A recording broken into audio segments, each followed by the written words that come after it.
அனைவருக்கும் வணக்கமா. இன்னைக்கு நம்ம நல்ல ஒரு பதிவு தான் பார்க்க போகிறோம். அதாவது எல்லாருக்குமே ஒரு பெரிய கனவாக இருக்குது எப்படின்னா, நம்மளுடைய வாழ்க்கையில் ஒரு சின்னதாவோ பெரியதாவோ ஒரு வீடு இருக்கணும், சொந்த வீடாக இருக்கணும் அப்படிங்கிறது தான். இன்றைய காலகட்டத்தில் வாடகை வீட்டில் இருந்தால் நிறைய பிரச்சனைகளை நம்ம சந்திச்சுட்டு வரோம். எல்லோருமே சொந்த வீட்டில் இருக்கிறாங்க அப்படின்னா கண்டிப்பாக கிடையாது.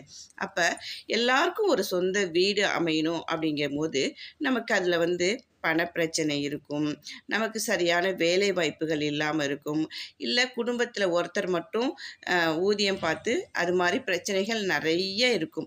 அந்த மாதிரி பிரச்சனைகள் இருக்கும்போது நம்மளால் சொந்த வீடு கண்டிப்பாக கட்ட முடியாது.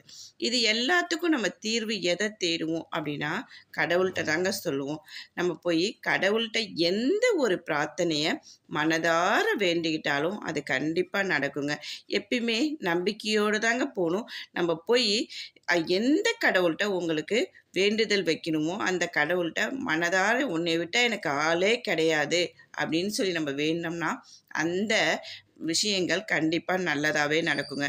இப்பயுமே நம்ம சொந்த வீடு அமையறதுக்கு முருகன்கிட்ட தாங்க நம்ம வேண்ட போகிறோம். முருகன்கிட்ட எனக்கு எப்படியாவது ரொம்ப பெரிய வீடோ அப்படிலாம் எனக்கு எதுவும் வேணாம், எனக்குன்னு கொஞ்சமாக சின்னதாக இருந்தாலும் பரவாயில்ல, எனக்கு ஒரு சொந்த வீடு வேணும் அப்படின்னு நம்ம மனதார வேண்டிக்க போகிறோங்க. அதுக்கு ரொம்ப அதிகமாகலாம் நம்ம செலவு பண்ண போகிறதில்ல. ஒரே ஒரு ₹5 நாணயம் தாங்க எடுத்துக்க போகிறோம்.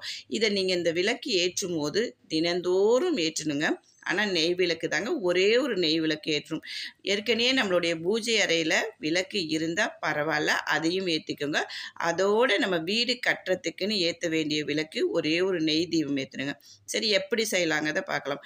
நம்ம எப்பயுமே பூஜை அறையில் மகாலட்சுமி விளக்கோ எந்த விளக்கு வச்சுருந்தாலும் சரி, அந்த விளக்கை சுத்தம் பண்ணி மஞ்சள் குங்குமம் முதல் நாள் ஆரம்பிக்கும் போது மஞ்சள் குங்குமம் இது மாதிரி எல்லாமே வச்சுட்டு பூ வச்சுட்டு அந்த திரி போட்டு எண்ணெய் ஊற்றி திரி போட்டு அதுக்கு உள்ளார ₹5 நாணயங்களை உள்ளே வச்சிடணுங்க. அந்த எண்ணெய்க்குள்ளே போட்டுட்டு அதுக்கு முன்னாடி ஒரு நெய் தீபம் ஏற்றிட்டு முருகன்கிட்ட என்னுடைய பிரார்த்தனையை கூடிய விரைவில் நிறைவேற்றி வைங்க முருகா, நான் உன்னுடைய அறுபடை வீடுகளில் ஏதாவது ஒரு வீட்டுக்கு நான் கண்டிப்பாக வரேன் அப்படின்னு சொல்லி மனதார வேண்டிக்கிட்டு நீங்கள் வீடு கட்டுற வரைக்கும் இந்த தீபத்தை ஏற்றிக்கிட்டே இருக்கணுங்க.